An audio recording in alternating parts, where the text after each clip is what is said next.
Hello everyone, I am Dr. Amit and I welcome you all to my YouTube channel. Today we are going to start chapter 6 of 10th class life processes.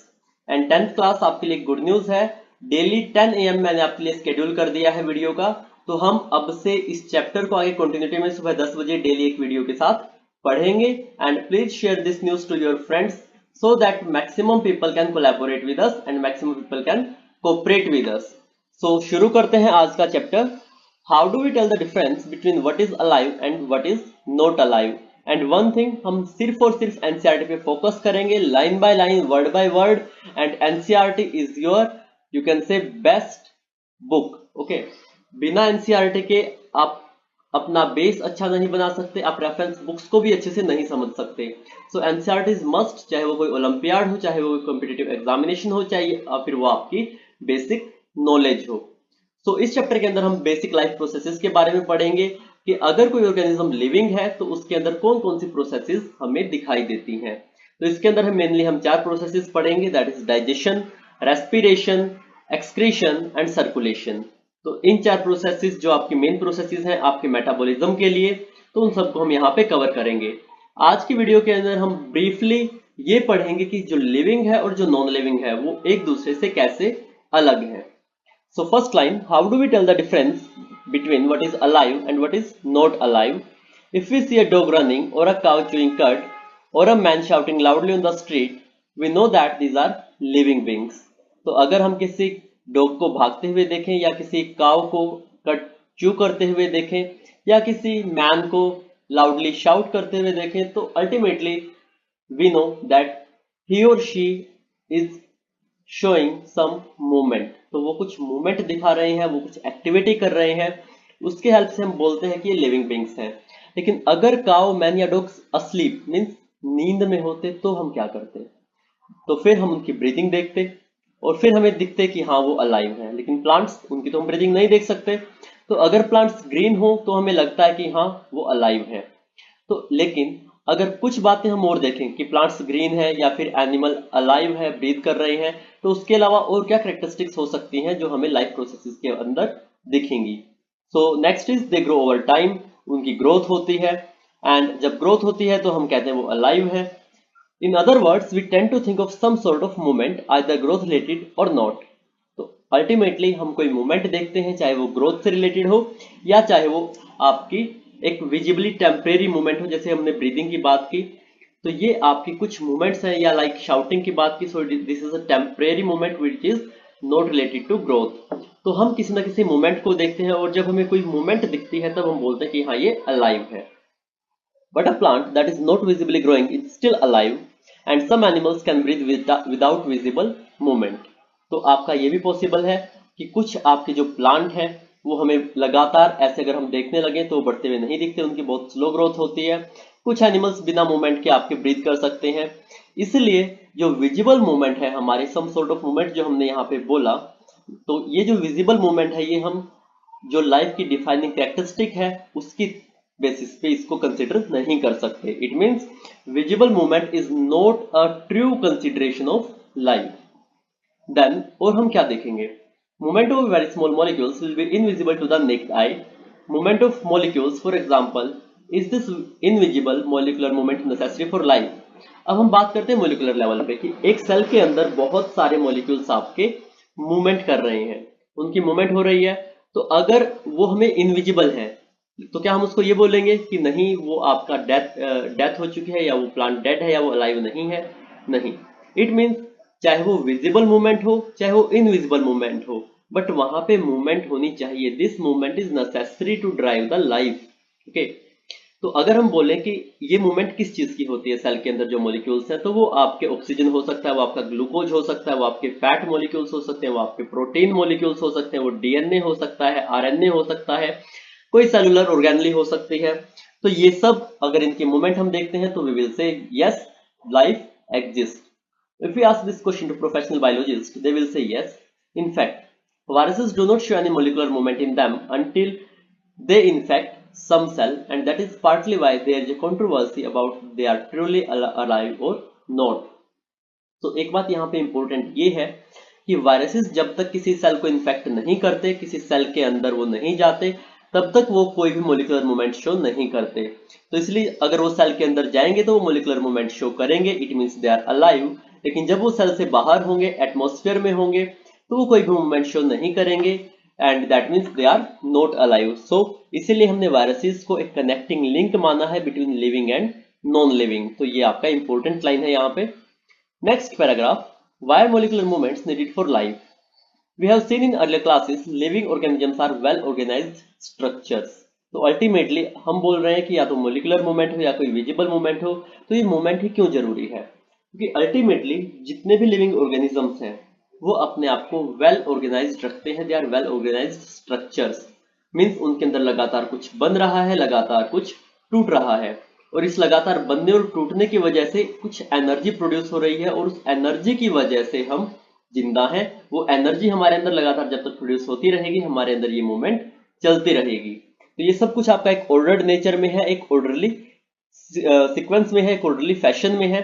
तो अगर ये order टूट गया तो हम alive नहीं रहेंगे। So living organisms have well organized structures. They can have tissues have cells have smaller components in them, and so on. Because of the effects of the environment, this organized ordered structure of living structures is very likely to keep breaking down over time. If order breaks down, अगर order break down हो गया, ये जो आपके molecules हैं इनका या जो आपके movements हैं इनका, the organism will no longer be alive. So living creatures must keep repairing and maintaining their structures. इसीलिए अपने आप को वेल ऑर्गेनाइज्ड रखने के लिए उनको अपने स्ट्रक्चर्स का, अपने सेल्स का, अपने टिश्यूज का, अपने ऑर्गन्स की जो रिपेयरिंग है और मेंटेनेंस है वो आपके लगातार वहां पे होनी चाहिए। Since all the structures are made up of molecules, they must move molecules all around the time. Then what are the maintenance processes in living organisms? Let us explore. तो ये जो मूवमेंट है जो हमें रिपेयर और maintenance के लिए चाहिए, ये कौन कौन सी हैं? So what our life processes? The maintenance functions of living organisms must go on even when they are not doing anything particular, even when we are just sitting in class. If we are just asleep, this maintenance job has to go on. So ये 24/7 हमारी चलती रहती है body में। The processes which together perform this maintenance job are life processes. So this is the definition कि हमारी body के अंदर जो लगातार हमारी ऑर्गेनाइजेशन के लिए जो रिपेयर एंड मेंटेनेंस की जॉब चलती रहती है और जो भी प्रोसेसेस वहां पे इन्वॉल्व है उनको हम बोलते हैं लाइफ प्रोसेसेस। अब ये जो मेंटेनेंस प्रोसेसेस हैं, these are needed to prevent damage and break down and energy is needed for them. तो एनर्जी यहाँ पे रिक्वायर्ड होगी ताकि लगातार यहाँ पे डैमेज और ब्रेक डाउन ना हो और नई चीजें बने। तो नई चीजें बनने के लिए एनर्जी रिक्वायर्ड होगी, और वो एनर्जी कहाँ से आएगी? It comes from the outside the body of the individual organism. और आउटसाइड में कहां से? अगर हम प्लांट्स की बात करें तो सन से आएगी, अगर एनिमल्स की बात करें तो वो फूड खाएंगे और वहां से प्लांट्स से वो एनर्जी लेंगे। So there must be a process to transfer a source of energy from outside the body of the organism which we call food to the inside. तो हम फूड के थ्रू ये एनर्जी अपने अंदर लेते हैं। A process we commonly call nutrition. If the body size of the organism is to grow, additional raw material will also be needed from outside. तो अगर बॉडी साइज ऑर्गेनिजम्स का grow हो रहा है तो यहाँ पे एडिशनल रॉ मटेरियल भी चाहिए होगा। एंड प्लीज अगर आपको बाहर से कुछ आवाजें आ रही हो तो प्लीज इग्नोर कीजिएगा उसको। Since life on earth depends on carbon based molecules, most of these food sources are also carbon based. तो यहाँ पे आपका carbon based food sources mostly यहाँ पे होते हैं। अगर हम बात करें तो ग्लूकोज की C6H12O6 या फ्रक्टोज की, इसका भी आपका C6H12O6 सेम है। सुक्रोज की से आपका ये भी आपका कार्बन बेस्ड मॉलिक्यूल है, एंड सुक्रोज आपका ये आपका डाइसेक्राइड है। ओके, तो ये आपके अल्टीमेटली ग्लूकोज, फ्रक्टोज, सुक्रोज सारी की सारी शुगर्स हैं। तो शुगर्स आपकी कार्बन बेस्ड हैं और ये कार्बन बेस्ड मॉलिक्यूल आपको एनर्जी प्रोवाइड कर रहे हैं, एंड इस एनर्जी से हमारी मेंटेनेंस या रिपेयर की प्रोसेसेस जो है वो चल रही हैं और हमें लगातार डैमेज और ब्रेकडाउन से बचा रही हैं, and this is why we are alive. तो अल्टीमेटली हमें एनर्जी कहां से मिल रही है? फूड से।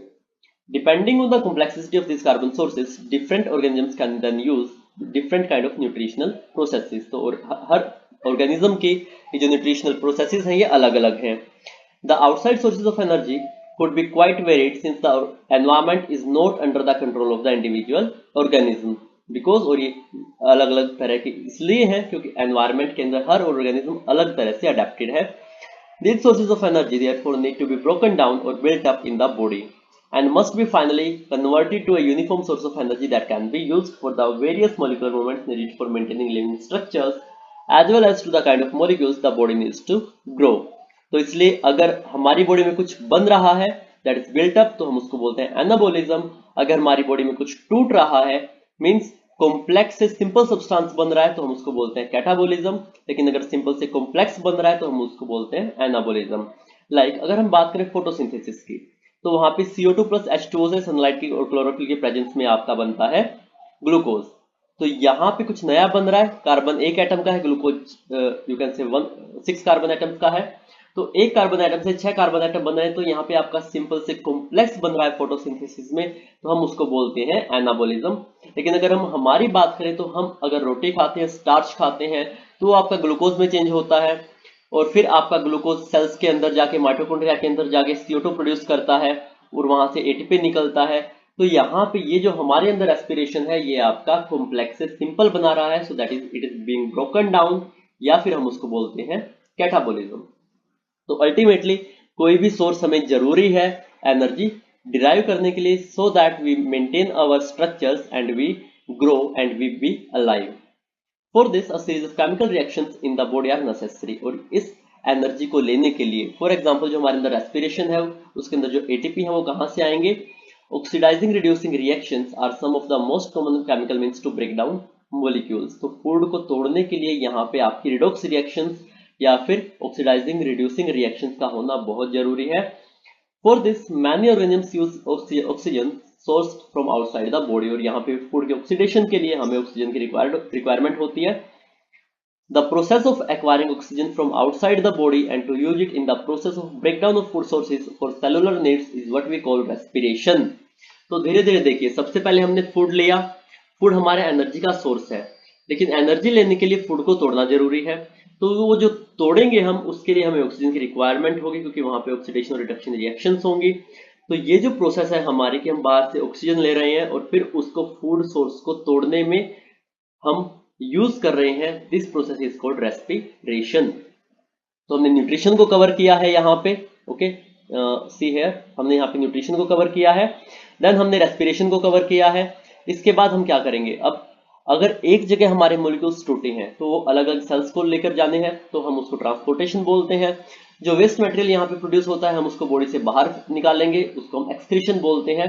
तो इन दो चीजों के बारे में दैट इज ट्रांसपोर्टेशन सिस्टम और एक्सक्रीशन, इन दो के बारे में हम आज और पढ़ेंगे। In the case of a single celled organism, no specific organs for taking in food, exchange of gases or removal of waste may be needed because the entire surface of the organism is in contact with the environment। तो ये आपका जरूरी है ये line, क्योंकि जो multi cellular organisms हैं वहां पे हर सेल आपका एनवायरनमेंट के कांटेक्ट में नहीं आ पाता, तो हर सेल को डायरेक्टली ऑक्सीजन नहीं मिल पाती। लेकिन यहाँ पे अगर हम सिंगल सेल्ड ऑर्गेनिज्म की बात करें तो वहां पे आपका पूरा का पूरा सेल आपका ऑक्सीजन के कांटेक्ट में है, आपका फूड के कांटेक्ट में हो सकता है, एक्सक्रीशन हो सकता है उस हर एक सेल से। तो यू कैन से कि जो सिंगल सेल्ड ऑर्गेनिज्म है वो अपने आप में कंप्लीट ऑर्गेनिज्म है एंड वहां पे सभी की सभी प्रोसेसेस एक ही सेल कर सकता है क्योंकि उसका पूरा का पूरा सरफेस एनवायरनमेंट के कांटेक्ट में है। But what happens when the body size of the organism increases and the body design becomes more complex. For example humans, अगर हम हमारी बात करें तो हमारा साइज बढ़ गया, हमारी बॉडी ज्यादा कॉम्प्लेक्स हो गई। सो ऑल द सेल्स में not be in the direct contact with the surrounding environment, इसलिए सिंपल डिफ्यूजन की जो प्रोसेस है वो अकेली सभी सेल्स की रिक्वायरमेंट को मीट आउट नहीं कर पाएगी। तो सिंपल डिफ्यूजन आपका सिंगल सेल ऑर्गेनिज्म में होता है। हमारे लिए एक अलग से पूरा सर्कुलेटरी सिस्टम या ट्रांसपोर्टेशन सिस्टम यहाँ पे जरूरी है। We have seen previously how in multicellular organisms various body parts are specialized in the functions they perform. We are familiar with the idea of the specialized tissues। तो हमने 9th class में ये cover किया था कि tissues के chapter में कि बहुत सारे अलग अलग टिश्यूज हैं, कुछ एपिथेलियल टिश्यूज हैं, कुछ आपके जैसे न्यूरॉन्स हैं, कुछ मसल्स हैं, कुछ आपकी टेंडन्स हैं, लिगामेंट्स हैं, बोन है, ब्लड है। तो हर एक आपका जो टिश्यू है वो स्पेशलाइज्ड हो चुका है अपने फंक्शन में and with their organisation in the body of the organism, और हर तरह से वो ऑर्गेनाइज्ड है। Then it is therefore not surprising that the uptake of food and of oxygen will also be the function of specialized tissues। तो ये जो हमने बात की रेस्पिरेशन की और न्यूट्रिशन की, भी आपके स्पेशलाइज्ड टिश्यूज करेंगे, बॉडी का कोई भी पार्ट ये नहीं कर सकता। तो इसीलिए बॉडी के अगर कुछ स्पेशलाइज्ड पार्ट्स के अंदर ही ये न्यूट्रिशन या रेस्पिरेशन की प्रोसेसेस होंगी, तो वहां से जो एनर्जी निकलेगी या वहां पे जो फूड आएगा वो फूड हर सेल तक पहुंचना जरूरी है। तो इसलिए यहाँ पे ट्रांसपोर्टेशन सिस्टम जरूरी है। So however, this poses a problem since the food and oxygen are now taken up at one place in the body of the organism while all parts of the body need them. This situation creates a need for a transportation system for carrying food and oxygen from one place to another in the body. When chemical reactions use the carbon source, तो हम transportation system क्या circulation की हम बात कर चुके हैं। Next आता है हमारा excretion. When chemical reactions use the carbon source and the oxygen for energy generation, they create byproducts. तो यहाँ पे जब भी कार्बन सोर्स आपके यूज होते हैं तो वो CO2 आपके रिलीज करते हैं और CO2 आपका एक बाय प्रोडक्ट है। They are not only useless for the cells of the body but could even be harmful. तो ज्यादा CO2 हमारी बॉडी में हार्मफुल भी होगी। These waste byproducts are therefore needed to be removed from the body and discarded outside by a process called excretion. तो इसलिए जो भी हार्मफुल वेस्ट प्रोडक्ट्स हैं या जो भी यूजलेस प्रोडक्ट्स हैं हमारी बॉडी से, जो आपका इस ब्रेकडाउन में, डाइजेशन में या फिर आपका रेस्पिरेशन में यूज हुआ है, ओके, और वहां से बाय प्रोडक्ट आपका रिलीज है, प्रोडक्ट आपका यूज हुआ, बाय प्रोडक्ट आपका रिलीज हुआ, जो हार्मफुल है, जो यूजलेस है, उसको बॉडी से बाहर अगर डिस्कार्ड करना है तो उस प्रोसेस को हम बोलेंगे excretion. Again, if the basic rules for body design in multicellular organism are followed, a specialised tissue for excretion will be developed. तो अगर हम मल्टीसेलुलर ऑर्गेनिज्म्स की बात करें तो वहां पे हर एक सेल अपना जो एक्सक्रीटरी मैटर है वो डायरेक्टली एनवायरमेंट में नहीं छोड़ सकता, क्योंकि वो डायरेक्टली एनवायरमेंट के कॉन्टेक्ट में नहीं है। तो इसीलिए एक स्पेशलाइज्ड टिश्यू यहाँ पे जरूरी है जिसको एक्सक्रीटरी सिस्टम बोलते हैं, which means that transportation system will need to transport waste away from cells to this excretory tissue। और ये हमारा काम करता है ब्लड की, जो हमारे अलग अलग सेल से वेस्ट प्रोडक्ट लेके किडनीज तक लेके जाता है। तो एक ट्रांसपोर्टेशन सिस्टम जरूरी है एक्सक्रीशन के लिए भी। So let us consider this processes so essential to maintain life one by one. तो ये हम अब नेक्स्ट वीडियो कल शुरू करेंगे। इससे पहले मैं आपको एक इंपॉर्टेंट बात बता दूं कि अगर हम यहाँ देखें तो यहाँ पे मैंने एक पिक डाल रखी है। अगर आप 11th क्लास में मेडिकल लेते हो तो 11th क्लास में भी आप सेम चीज फर्स्ट चैप्टर के अंदर पढ़ोगे। तो अगर मैं इसको जूम करूं तो देखिए कि लिविंग ऑर्गेनिजम्स की क्या क्या प्रॉपर्टीज होती हैं, तो वहां पे थोड़ा टेक्निकल ज्यादा आ गया। सो 11th क्लास चैप्टर 1 आपका व्हाट इज लिविंग, तो यहाँ पे बहुत सारे जो कैरेक्टरिस्टिक्स है लिविंग ऑर्गेनिजम्स की वो यहाँ पे दे रखी हैं। ग्रोथ है, रिप्रोडक्शन है, एबिलिटी टू सेंस एनवायरमेंट है, मीन्स वो आपका एबिलिटी है उसके पास कि आसपास क्या हो रहा है वो सेंस कर सकता है, और फिर उसके अकॉर्डिंग अपना रिस्पॉन्स भी वो प्रोवाइड करेगा ऑर्गेनिज्म अगर वो लिविंग है। और क्या क्या हो सकता है, मेटाबॉलिज्म है। मेटाबॉलिज्म मीन्स जितनी भी मूवमेंट हमारी बॉडी के अंदर हो रही है, जितनी भी आपकी टोटल रिएक्शंस हो रही है बॉडी के अंदर, the sum total of all the chemical reactions occurring in our body, okay, sum total of all the chemical reactions occurring in our body is called metabolism. Then उनके पास cell divide कर सकते हैं या वो reproduce कर सकते हैं, एबिलिटी टू सेल्फ रेप्लिकेट है, सेल्फ ऑर्गेनाइज है, जो हमने बात की कि वो आपका मेंटेनेंस और रिपेयर की प्रोसेसेस इसीलिए जरूरी है ताकि ऑर्गेनिजम्स अपने आप को ऑर्गेनाइज्ड रख सके। देन उनके बीच में इंटरेक्शन होती है एंड धीरे धीरे वो इवॉल्व होते हैं। फॉर एग्जांपल अगर मैं टिश्यूज की बात करूं तो वो सेल्स को मिला के बने हैं, ऑर्गन्स की बात करूं तो वो टिश्यूज को मिला के बने हैं। तो धीरे धीरे एक जो हायर लेवल ऑफ ऑर्गेनाइजेशन आ रहा है, लोअर लेवल की इंटरेक्शन से वो धीरे धीरे वहां पे अमर्ज हो रहे हैं नए स्ट्रक्चर्स, नई प्रॉपर्टीज। तो दिस इज अमर्जेंस। तो ये आपका 11th क्लास चैप्टर 1 के अंदर भी आपका दिया है, तो इसलिए मैंने आपको यहाँ पे इंट्रोडक्शन दी है, सो दैट आपका बेस जो है वो इंपॉर्टेंट है और आपका बेस स्ट्रॉन्ग बन सके। तो एक बार हम क्वेश्चंस को देखते हैं जो आपके इन टेक्स्ट क्वेश्चन है। Why is diffusion insufficient to meet the oxygen requirement of multicellular organisms like humans? क्योंकि यहाँ पे complex food structure, complex body structure है, कॉम्प्लेक्स आपके ऑर्गेनाइजेशन है और हर एक सेल आपका एनवायरमेंट के कॉन्टेक्ट में नहीं है। Next is what criteria do we use to decide whether something is alive. तो ये सभी जितने भी मैंने आपको प्रोसेसेस बताए, चाहे वो 11th के एनसीईआरटी से आप लिख दो, जो फर्स्ट पेज मैंने आपको अभी बताया, चाहे वो आप बेसिक 4 प्रोसेसेस लिख दो, तो ये सभी क्राइटेरिया हम यूज करते हैं ये देखने के लिए कि वो अलाइव है या डेड है कोई भी organism. What are outside raw materials used by an organism, तो फूड के कंपोनेंट्स आप लिख सकते हो, आप जो हम ब्रीदिंग के अंदर ऑक्सीजन लेते हैं उसको आप लिख सकते हो। Then what processes would you consider essential for maintaining life, अब लाइफ को मेंटेन करने क्या क्या प्रोसेस एसेंशियल है, तो ये आपकी जितने भी हमने अभी पढ़ी जो लाइफ की मेंटेनेंस और रिपेयर ऑफ टिश्यूज के लिए जरूरी है वो सब आप यहाँ पे लिखोगे। तो मैं बस आपको हिंट दे रहा हूँ क्वेश्चंस की, और मैं आपको हर एक क्वेश्चन नहीं बता रहा। So please with this hints you do this questions and tomorrow we will meet at 10 AM sharp in the morning. Please schedule your video and please share this initiative with everyone so that हम एक अच्छे से collaborative way में पढ़ सकें daily, और daily हम ये सिलेबस आगे आपका कवर करते जाएंगे। Please share, subscribe and like the videos. अगर कोई क्वेरी है तो आप कमेंट में पोस्ट कीजिएगा, मैं डेफिनेटली उसका आंसर करूंगा। Thank you, bye bye and take care.